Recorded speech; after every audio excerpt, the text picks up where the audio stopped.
it's a plot to drop the IQ. Fighting amongst each other over rumors that don't like you. Prefer us trapped in melancholy with the wood ones of holly. Suggestions that obliterate to camouflage the folly. Attempted mental robbery, executed sloppily. The paupers see this mockery and walk the talk with me. Put the hands up to touch the Akasha, cause you know deep down there's something bigger than your wallet.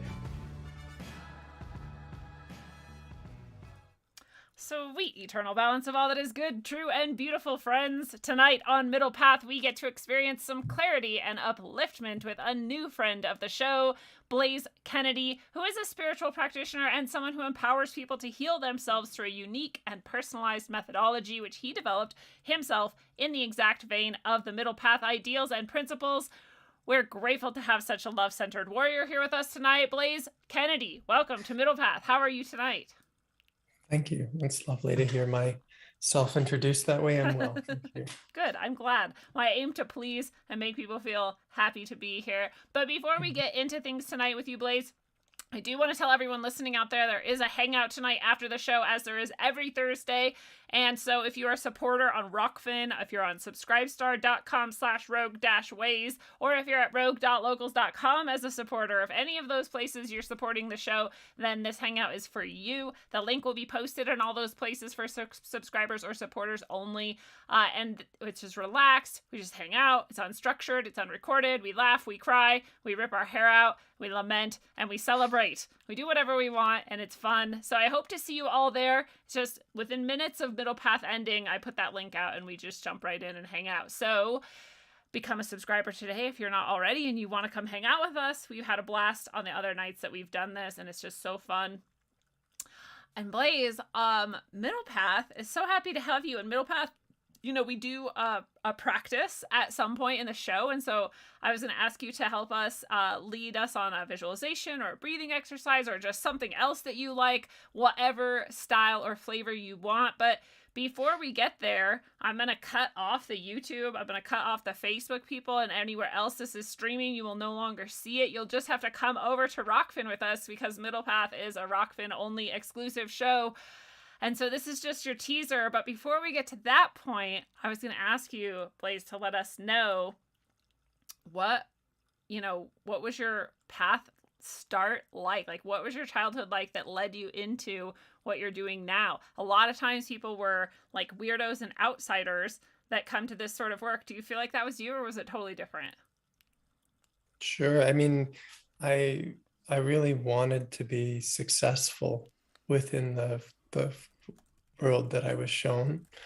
I remember when I was a kid, I played hockey. I'm Canadian. I played hockey, and all the kids, they seemed to have, two-parent families, and they had minivans. And I remember just like, I would have done anything as a child to have two parents in a minivan. I would have just blended it in. My name is Blaise. It's my birth name. I didn't give it to myself. And I wanted, I just wanted to be connected, I guess. I wanted to blend in.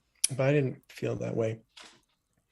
The other thing I wanted, though, is I just wanted to do something great. It could have been hockey. It could have been astrophysics. It could have been, and I tried my hand at everything. But, by the time I was a teenager,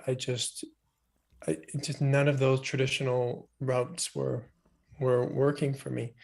And I had a sort of defining moment or change in my life is when my father died when I was 12. Oh, wow. And what that felt like when I was 12 was kind of just like embarrassment and shame and kind of wanting just to go away and not really knowing what to do. So that didn't make me any more successful. So, I started using drugs, which makes perfect sense if you don't have much left in your life where things are moving and feel good. This sort of went on for like a decade, and eventually I got sent to a treatment facility. Right before I did, I had some friends that I used drugs with, and one of them had some spiritual books on their bookshelf and was into spirituality. And I remember thinking about it, like I'd never really considered that as a viable solution. The things I was choosing from were like going to college, picking up a different hobby, finding a different, these were the sort of choices that I had for improving my life. I'd never considered that consciousness or healing or therapy could help me. It just was nowhere close to being on my radar. So when I got sent to treatment when I was 24, I just really decided that I was going to investigate it. There's an old episode of Seinfeld, I'm sure many people have seen it, where George Costanza decides that, you know, his own intuition isn't working, so he's just going to do the opposite of everything that he'd done up until that point. And he had great success. He just made the opposite choice. Well, for me, it was something like that. Spirituality was really this opportunity to go in the exact opposite direction that I had been going in my life, which was minimizing discomfort, minimizing responsibility, avoiding pain, avoiding honesty. And I just, you know, I was really aided by the treatment environment where they, you know, they really help you make this transition, not so gracefully, guided me towards honesty as a fundamental virtue. But I just realized that just basically being honest is tremendously powerful. It's, you know, and it's not a great trick. If you just are really honest, I found if I was just really honest about what I was experiencing, things just worked out. Like life untangled itself. People understood me. I stopped screwing up so much. I was like, this is great. This is power. This is the first taste of power, you know, I'd ever had in my life. And I guess I basically said to myself, I want to take this as far as it goes. Like how honest, how many ways, how honest can a person get about themselves and about reality? And yeah, I haven't really stopped that since. That was the great project that I found. It wasn't writing the next great American novel or being a hockey player. It was just being really honest with myself. And I've kind of been in love with that ever since. That was, I don't know, 11 years ago. So that's how I got started. I definitely was an outsider trying to squeeze my way in, but not making it. Yeah, how ironic is it that you, when you're feeling like that as a kid and you're like the outsider just trying to get in, that the what ends up being your salvation is actually being like so radically you, so honestly you, that like nothing else matters anyways. You're like, fit into what? You can fit into me. Wait, maybe that's not how I should say it, but you know what I mean. Honesty, you're right. Like that's such a good point, and you know, I totally agree with you, and I think people understate how important that is, and maybe harder than we think it is, but just being honest with yourself is one of the primary facets to a spiritual life. Just being you where you are, just being radically honest about it. So absolutely. And at some point I started to understand why I hadn't been honest. I mean, it's such a strange phenomenon. Why would somebody, a child, I was a child, maybe I was an adult child, but a child nonetheless. Why would a child lie? Why would a child avoid responsibility? You know, for the vast majority of my life, I just thought there was something wrong with me, or I wasn't working hard enough, or I would do better in the future through some miraculous change in willpower. I had no concept as to why I would be doing that, no self-awareness. What I discovered was basically that's how trauma works. Trauma is, my definition of trauma would be any experience which is intolerable, which you have to separate your consciousness from. So in effect, lying is how you deal with things that you can't deal with. Yeah. It's a really powerful strategy.